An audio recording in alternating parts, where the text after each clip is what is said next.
আসসালামু আলাইকুম। রাতের শীর্ষ সংবাদে স্বাগত জানাচ্ছি আমি সুমনা সুমা। বাংলাদেশকে ভালো থাকতে হলে বেগম খালেদা জিয়াকে ধারণ করতে হবে। জামাতের জোট থেকে ইসলামী দলগুলোকে বেরিয়ে আসতে ইসলামী আন্দোলনের আহ্বান। হাদি হত্যায় শত সহস্র কোটি টাকার বিনিয়োগ হয়েছে, ইনকিলাব মঞ্চ। দেশ ছেড়ে পালানোর সময় বিমানবন্দরে রাজবাড়ী জেলা ছাত্রলীগ সভাপতি গ্রেফতার। ওসমান হাদির ভাই ওমরকে যুক্তরাজ্যের সহকারী হাইকমিশনে নিয়োগ। বাংলাদেশ থেকে হিমায়িত পণ্য আমদানিতে নিষেধাজ্ঞা তুলে নিল কুয়েত। ইসিতে সপ্তম দিনের আপিল শুনানিতে 18টি আবেদন মঞ্জুর। বায়রার নির্বাচন স্থগিত। কুমিল্লায় গোষ্ঠীগত দ্বন্দ্বে দুজনকে গুলি করে হত্যা, গুরুতর আহত 6। বাংলাদেশকে রাজি করাতে ঢাকায় আসছেন আইসিসির প্রতিনিধিরা। ট্রাম্পের আঙুল কেটে ফেলার হুমকি দিলেন ইরানের বিপ্লবী গার্ডের জেনারেল। রোহিঙ্গা গণহত্যার দায় অস্বীকার করল মায়ানমার। শুনছিলেন শিরোনাম, এবার বিস্তারিত। বিএনপি চেয়ারপারসন বেগম খালেদা জিয়ার স্মৃতি ধারণ করে আইন উপদেষ্টা অধ্যাপক আসিফ নজরুল বলেছেন, বাংলাদেশকে ভালো থাকতে হলে বেগম খালেদা জিয়াকে ধারণ করতে হবে। তিনি বলেন, বেগম খালেদা জিয়া যখন জীবিত ছিলেন আমি ওনার জন্য বিভিন্ন প্রোগ্রামে যেতাম। আপনাদের মনে আছে? আমি একটা কথা বলতাম, বেগম জিয়া ভালো থাকলে ভালো থাকবে বাংলাদেশ। আমি বিশ্বাস করি অবশ্যই উনি এখন ভালো আছেন, কিন্তু বাংলাদেশ কি ভালো আছে বা ভালো থাকবে? যদি বাংলাদেশকে ভালো থাকতে হয় তাহলে বেগম জিয়াকে ধারণ করতে হবে। শুক্রবার বিকেলে জাতীয় সংসদ ভবনের দক্ষিণ প্লাজায় নাগরিক সমাজের উদ্যোগে আয়োজিত এক অনুষ্ঠানে তিনি এসব কথা বলেন। বিএনপি চেয়ারপারসন ও 3 বারের সাবেক প্রধানমন্ত্রী বেগম খালেদা জিয়ার স্মরণে এ নাগরিক শোক সভার আয়োজন করা হয়। ত্রয়োদশ জাতীয় সংসদ নির্বাচন সামনে রেখে জামাতের নেতৃত্বাধীন জোট থেকে অন্যান্য ইসলামী দলগুলোকে বেরিয়ে আসার আহ্বান জানিয়েছে চরমোনাই পীরের দল ইসলামী আন্দোলন বাংলাদেশ। শুক্রবার 16 জানুয়ারি বিকেলে রাজধানীর পুরানা পল্টনে ইসলামী আন্দোলনের কেন্দ্রীয় কার্যালয়ে এক সংবাদ সম্মেলনে জামাতের জোটে না যাওয়ার ঘোষণা দেন ইসলামী আন্দোলনের যুগ্ম মহাসচিব ও মুখপাত্র গাজী আতাউর রহমান। এ সময় তিনি এ আহ্বান জানান। গাজী আতাউর রহমান বলেন, জামাত শরিয়া আইনে রাষ্ট্র পরিচালনা নীতি থেকে সরে এসেছে, তাই 11 দলীয় জোট থেকে অন্যান্য ইসলামী দলগুলোকে বেরিয়ে আসার আহ্বান জানায়।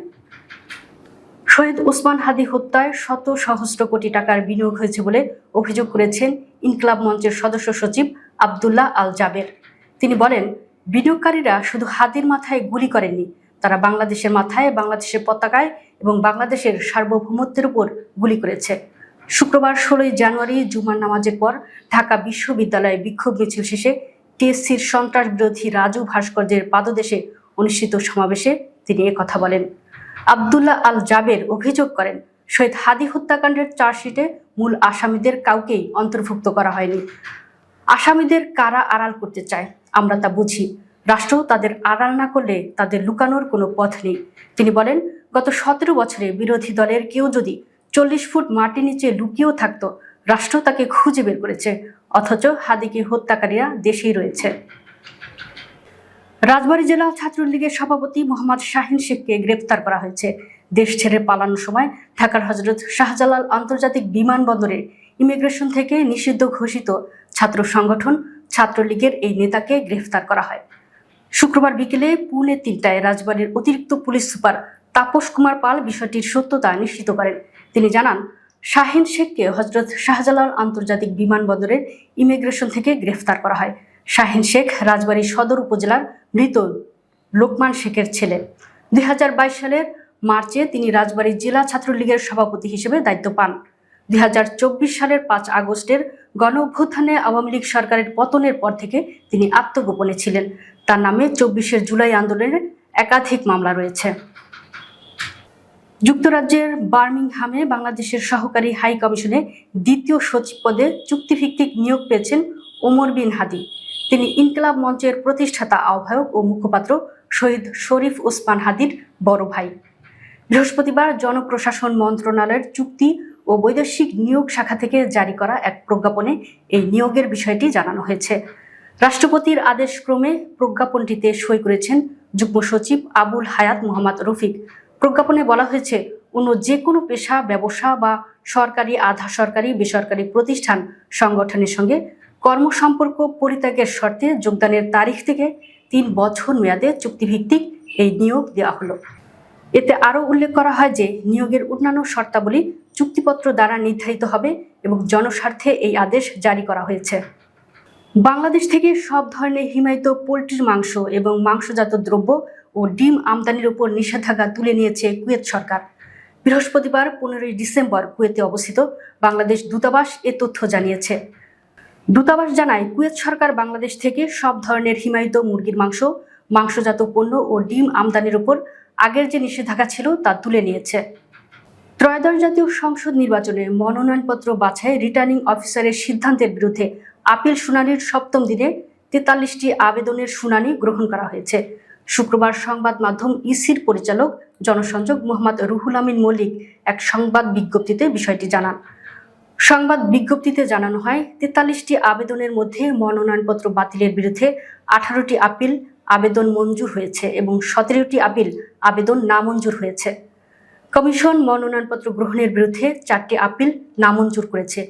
শুনানিতে 4টি আপিল আবেদন অপেক্ষমান রাখা হয়েছে। শনিবার 511 থেকে 610 নম্বর আপিলের শুনানি অনুষ্ঠিত হবে। ঢাকার আগারগাঁয়ে নির্বাচন ভবনের অডিটোরিয়ামে সকাল 10টা থেকে বিকেল 5টা পর্যন্ত আপিল শুনানি চলবে। শনিবার 17 জানুয়ারি অনুষ্ঠিতব্য জনশক্তি রফতানিকারকদের সংগঠন Bangladesh association of international recruiting এজেন্সিসের দ্বিবার্ষিক নির্বাচন স্থগিত করা হয়েছে।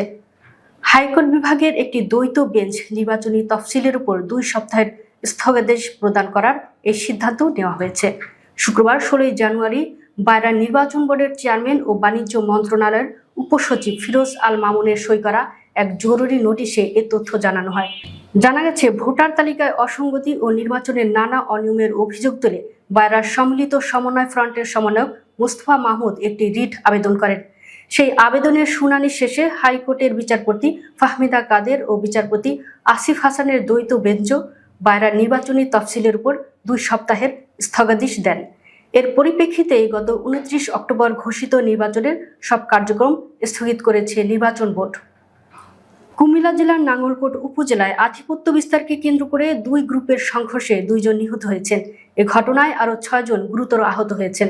জানা গেছে, শুক্রবার দুপুর আনুমানিক 12:30টায় নাঙ্গলকোট উপজেলার বক্সগঞ্জ ইউনিয়নের আলিয়ারা গ্রামে আবুল খায়ের মেম্বার গ্রুপ ও সালে আহমেদ মেম্বার গ্রুপের মধ্যে এ সংঘর্ষ হয়। নিহতরা হলেন দেলোয়ার হোসেন নয়ন, পেশায় প্রবাসী, যিনি 1 মাস আগে দেশে এসেছেন, এবং সালে আহমেদ 1 নং আলিয়া ইউনিয়নের সাবেক সদস্য। গুরুতর আহতদের কুমিল্লা মেডিকেল কলেজ হাসপাতালে পাঠানো হয়েছে। ঘটনার পর থেকে এলাকায় থমথমে পরিস্থিতি বিরাজ করছে। পরিস্থিতি নিয়ন্ত্রণে আনতে পুলিশ ও সেনাবাহিনী ঘটনাস্থলে অবস্থান করছে। বাংলাদেশের টি-20 বিশ্বকাপে অংশগ্রহণ নিয়ে চলমান অচলাবস্থা কাটাতে ঢাকায় আসছেন আন্তর্জাতিক ক্রিকেট কাউন্সিলের 2 কর্মকর্তা। শনিবার বাংলাদেশে পৌঁছে তারা বিসিবির সঙ্গে বৈঠকে বসবেন বলে জানা গেছে। আগামী 7 ফেব্রুয়ারি থেকে 8 মার্চ পর্যন্ত ভারত ও শ্রীলঙ্কায় অনুষ্ঠেয় টি-20 বিশ্বকাপে বাংলাদেশের ম্যাচগুলো ভারত থেকে সরিয়ে নেওয়ার দাবির পর থেকেই বিষয়টি জটিল অবস্থায় আছে। ক্রিকেট বিষয়ক ওয়েবসাইট ক্রিকবাজকে দেওয়া বক্তব্যে বিসিবি পরিচালক ইফতেখার রহমান জানিয়েছেন, আইসিসির প্রতিনিধিরা শনিবার ঢাকায় আসার কথা রয়েছে। তিনি বলেন, আমরা তাদের সঙ্গে বসতে আগ্রহী এবং আশা করছি আলোচনার মাধ্যমে সমাধানে পৌঁছানো যাবে। আইসিসির প্রতিনিধিরা শনিবার রাতে ঢাকায় পৌঁছাবেন এবং শেরেবাংলা জাতীয় ক্রিকেট স্টেডিয়ামে রোববার বৈঠক হতে পারে বলে ধারণা করা হচ্ছে। যুক্তরাষ্ট্রের প্রেসিডেন্ট ডোনাল্ড ট্রাম্পের আঙুল কেটে ফেলার হুমকি দিয়েছেন ইরানের বিপ্লবী গার্ডের জেনারেল মোহসিন রেজাই। বৃহস্পতিবার প্রকাশ্যে তিনি এমন হুমকি দেন। তিনি বলেন, ট্রাম্প বলেছেন তার হাত পিস্তলের ট্রিগারে, আমরা তার ওই হাত ও আঙুল কেটে ফেলব। এছাড়া এবার যদি যুক্তরাষ্ট্র হামলা চালায় তাহলে ইরান তার লক্ষ্য অর্জন না করা পর্যন্ত কোনো যুদ্ধবিরতি হবে না বলেও হুঁশিয়ারি দেন বিপ্লবী গার্ডের এই জেনারেল। তিনি বলেন, যদি আমরা সামনের দিকে যুদ্ধে যাই তাহলে যুদ্ধবিরতি নিয়ে কোনো আলোচনা হবে না। ট্রাম্পকে উদ্দেশ্য করে তিনি বলেন, আমরা যে সংযম ও কৌশলগত ধৈর্য প্রদর্শন করেছি আপনি সেগুলোর বিবেচনায় নিচ্ছেন না। এই মুহূর্তে থামুন, পিছিয়ে যান, নয়তো এই অঞ্চলে মধ্যপ্রাচ্যে আপনাদের কোনো ঘাঁটি সুরক্ষিত থাকবে না। মায়ানমার রোহিঙ্গা সংখ্যালঘুদের বিরুদ্ধে সামরিক অভিযানকে গণহত্যার দাবি হিসেবে প্রত্যাখ্যান করেছে। দেশটি এটিকে একটি বৈধ সন্ত্রাস বিরোধী অভিযান হিসেবে উল্লেখ করেছে। শুক্রবার 16 জানুয়ারি মায়ানমার আন্তর্জাতিক বিচার আদালতে এই অবস্থান তুলে ধরেছে। 2019 সালে গাম্বিয়া মায়ানমারের বিরুদ্ধে মামলা দায়ের করে, যেখানে 2017 সালের রাখাইন অভিযানে রোহিঙ্গাদের বিরুদ্ধে সংগঠিত সহিংসতা 1948 সালের জাতিসংঘের গণহত্যা সনদ লঙ্ঘনের আওতায় আনা হয়। অভিযানে হাজার হাজার রোহিঙ্গা নিহত হন, নারীদের উপর যৌন সহিংসতা চালানো হয় এবং 7 লাখের বেশি রোহিঙ্গা বাংলাদেশে আশ্রয় নেন। দর্শক, ভিডিওটি শেষ পর্যন্ত দেখার জন্য আপনাকে অসংখ্য ধন্যবাদ। নিত্য নতুন ভিডিও পেতে আমাদের ইউটিউব চ্যানেলটি সাবস্ক্রাইব করুন এবং নিয়মিত নোটিফিকেশন পেতে বেল বাটনটি ক্লিক করুন। আমাদের ফেসবুক পেজটি ফলো করুন। এছাড়াও আমাদের ভিডিও লাইক, কমেন্ট ও শেয়ার করুন। আল্লাহ হাফেজ।